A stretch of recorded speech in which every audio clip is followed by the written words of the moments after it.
इथं पण सगळे तिकडे पण सगळे तिकडे गर्दी काय इथे आम्ही संघर्ष करून मिळवले.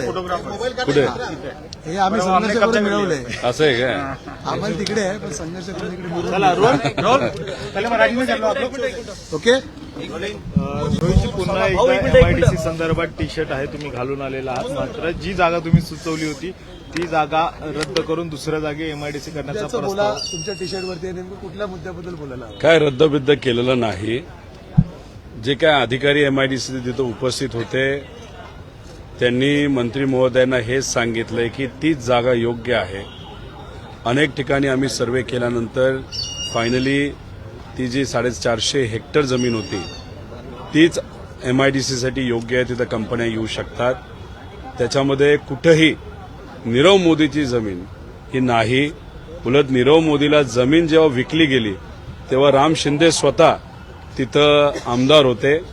जर काय त्यांच्या दोघांमध्ये वाद झाला असेल आर्थिक तो त्यांचा व्यक्तिगत आहे, पण नीरव मोदीची जमीन या एमआयडीसीमध्ये कुठेही नाही.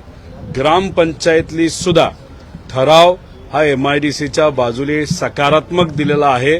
उगाचच अपप्रचार राम शिंदे त्या ग्रामपंचायतबद्दल सुद्धा करतात. फक्त ग्रामपंचायतचं मत आहे की बागायत जमीन तिथं जाऊ नये आणि तेवढी वगळण्यात आलेली आहे. एमआयडीसी तिथं यावी यासाठी गडकरी साहेबांना विनंती करून 2 मोठे नॅशनल हायवे हे मतदारसंघामध्ये यावे यासाठी आम्ही पाठपुरावा केला. त्याला यश आलं. 70-80% काम नॅशनल हायवेचं झालेलं आहे. त्यामुळे राम शिंदे यांना एमआयडीसीचं किती कळतं आणि ते फक्त राजकीय हेतू मनामध्ये ठेवून नको त्या विषयामध्ये डोकं घालून गरिबाला अडचणीत आणण्याचा प्रयत्न ते करत आहेत. पण तरीसुद्धा एमआयडीसी ही माझ्या मतदारसंघात तिथंच होणार. अनेक कंपन्या तिथंच येणार आणि त्याच्याचबरोबर फक्त मतदारसंघातला हा विषय घेतला नाही तर त्याच्याबरोबर 800 किलोमीटर चालत असताना बऱ्याच युवांनी त्यांच्या पालकांनी आम्हाला विनंती केली की त्या तालुक्यामध्ये सुद्धा एमआयडीसी असावी आणि आमच्या युवा संघर्ष यात्रेमध्ये सुद्धा आम्ही हाच मुद्दा घेतलेला आहे की प्रत्येक तालुक्यात जिल्ह्यात मोठ्या एमआयडीसी आणि चांगल्या कंपन्या तिथे याव्यात. राम शिंदेंनी काल लोकशाहीसोबत बोलताना असं सांगितलं होतं की सर्वेक्षणाची कागदपत्र सगळी त्यांच्याकडे आहेत. तुम्हाला खुलं आव्हानही केलेलं आहे की समोर या आणि चर्चा करा. बोलवा त्यांना. आपण कागदपत्र घेऊन बसूया. लागलं तर 3 वाजताची वेळ ठरवा. ते आल्यानंतर विचारा. मी सगळे कागद घेऊन येतो. ते कागद घेऊन येतील आणि जिथं बसायचं तिथं आपण बसू. आहे का हिंमत तर या आणि दाखवा नीरव मोदीची जमीन कुठे आणि नीरव मोदीची जमीन कधी विकली गेली, कधी नीरव मोदीने घेतली, तेव्हा तिथं आमदार कोण होतं हे तुम्ही तिथं सांगा. आणि खोटी खोटी नावं कोणाकोणाची त्यांनी तिथं घेतली. एका महिलेचं नाव त्यांनी घेतलं जे खऱ्या अर्थाने त्या महिलेवर अन्याय आहे. हे सगळे मुद्दे आपण चर्चेत आणून मग बघूया. काय म्हणजे ज्याला विजन नसतं असे लोक जर इथे येऊन एमआयडीसी दावत असतील तर आम्ही थोडं होऊन देणार आहे. आम्ही लढणार, संघर्ष करणार. मुख्यमंत्री साहेबांना सुद्धा परवा पत्र दिलंय मी माझ्या एमआयडीसी बद्दल. राजकारण बाजूला ठेवा. राजकारण करत असल्यामुळे गरिबाचं नुकसान होतंय आणि हे मुद्दे त्यांनाही पटलेले आहेत. आम्ही मुख्यमंत्र्यांकडे जाऊ. आम्ही मंत्र्यांकडे परत एकदा जाऊ. मित्र असले तरी त्यांनी सही करून ती फाईल का बाहेर काढत नाही त्या सगळ्यांना आम्ही जाब विचारू. पण एमआयडीसी होणार म्हणजे होणार. मतदारसंघात 1.5 वर्ष घालवले आहेत. आता कदाचित भूमिपूजन सुद्धा काही कंपन्यांचं झालं असतं मतदारसंघात आणि लोकांना तिथं नोकरी मिळाली असती. पण हे राजकीय द्वेषातून माझी एमआयडीसी आणि माझ्या मतदारसंघातल्या युवांना जो हक्क मला द्यायचा होता तो अडून ठेवलेला आहे. जर दुसरी जागा दिली तर त्या ठिकाणी एमआयडीसी साठी तुम्ही विरोध करणार आहात का? 1000 एकराच्या पुढे एमआयडीसी असावी. तिथं दुसऱ्या काही जमिनी आम्ही बघितल्या होत्या त्याच्यामध्ये फॉरेस्टची अडचण येत होती आणि तिथं मग मर्यादितच कंपन्या येऊ शकतात. जसं की गोडाऊन. अरे गोडाऊनमध्ये किती लोकांना तुम्ही काम देऊ शकता? गोडाऊन जर करून तिथं कामच मिळणार नसेल तर मोठ्या फॅक्टऱ्या ज्या असतात ज्याला काही फॉरेस्टच्या मर्यादा पलीकडे जाऊन आपल्याला फॅक्टऱ्या बनवाव्या लागतात तेच ठिकाण योग्य आहे. बाकी इतर ठिकाण तिथं मर्यादा येणार आहेत.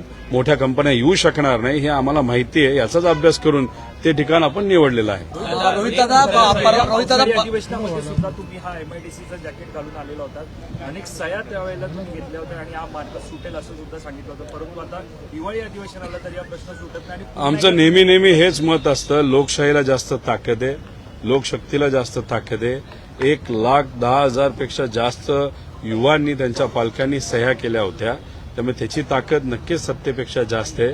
हे आम्ही पाठपुरावा करून दाखवून देऊ आणि लवकरात लवकर एमआयडीसीला जी फायनल सही राहिली आहे अध्यादेश काढण्याची ती सुद्धा होईल. आणि त्यांचा जो प्रयत्न चाललाय एका गायरान जमिनीवर करायचा, ती काही 100 एकर आहे. एक असं ठिकाण आहे जिथं फॉरेस्ट आसपास आहे, तिथं मोठ्या कंपन्या येणार नाही, फक्त गोडाऊन येऊ शकतात, ती सुद्धा 300 एकराची जमीन आहे. आता 300 आणि 100 एकरात काही होत नसतं.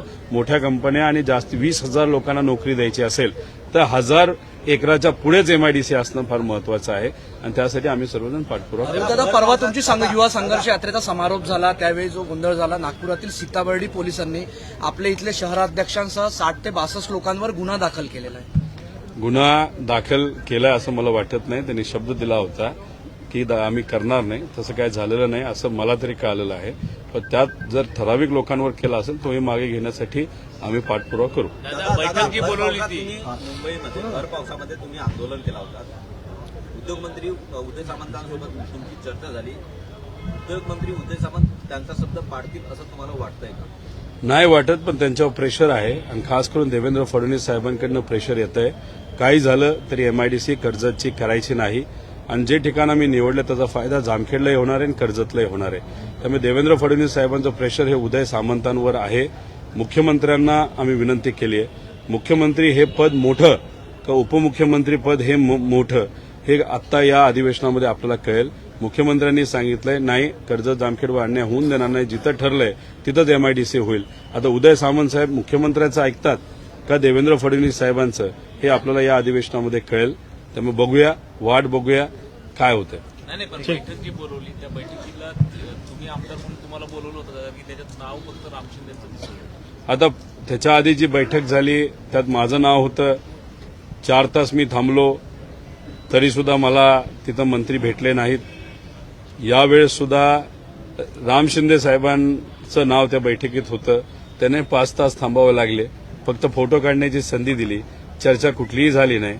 पण बाहेर येऊन राम शिंदे साहेबांनी असं सांगितलं की चर्चा खूप डिटेल झाली. काही डिटेल चर्चा झाली नाही. अधिकाऱ्यांचं मत होतं की तिथंच आपल्याला एमआयडीसी करावी लागेल, कारण का सगळ्या पद्धतीने आम्ही सर्व्हे केलाय, खर्च केलेला आहे आणि सरकारचा खर्च वाया जाणार नाही याची अशी भूमिका सगळे अधिकारी तर घेत आहेत. थँक्यू. दादा थांबा एक पुण्याच्या संदर्भामध्ये बूम लाव ना. एक पुण्याची पोटनिवडणूक जी आहे, पुण्याची पोटनिवडणूक जी आहे यावी अशा पद्धतीचं मुंबई हायकोर्टाने सांगितलं आहे. आता लोकसभा निवडणूक तोंडावर आहे. गिरीश बापट यांच्या निधनानंतर पोटनिवडणूक लावली जात नव्हती. आता किमान कोर्टाच्या आदेशानंतर तरी निवडणूक लागेल अशी अपेक्षा आहे. खरं तर 6 महिन्यातच पोटनिवडणूक लावावी लागते, पण या सरकारने तसं काही केलं नाही. इलेक्शन कमिशन हे जर खऱ्या अर्थाने स्वायत्त असतं तर त्यांनी लगेचच केंद्र सरकारला निर्देश दिले असते की तुम्ही तिथं इलेक्शन घ्या. पण इलेक्शन कमिशन कोणाच्या विचाराने आणि कसं चालतं हे आज आपल्या सर्वांना माहिती आहे. कदाचित केंद्र सरकारला ते इलेक्शन घ्यायचं नव्हतं, कारण का त्याच्या आधीच आमदार पोटनिवडणुकीमध्ये कुठला निवडून आला होता तर काँग्रेसचा, आणि मग खासदार सुद्धा काँग्रेसचा नाही तर राष्ट्रवादीचा निवडून आला असता तर नाचक्की ही सरकारची झाली असती बीजेपीच्या, म्हणून कदाचित त्यांनी घेतलं नसावं. पण आता इलेक्शन काही महिन्यातच आलेलं आहे, त्यामुळे हे सरकार आणि इलेक्शन कमिशन कोर्टाला सांगून सुद्धा इलेक्शन घेईल असं आम्हाला तरी वाटत नाही. महाराष्ट्र टाइम्सला वेगळी माहिती मिळाली आहे काय? नाही दादा, ते तुम्हाला न्याय देतो दादा. तू आज तकचा बूम पकडतो ना. मला पत्रकारांनी किती ऐकलं त्यांनी सांगितलं उलट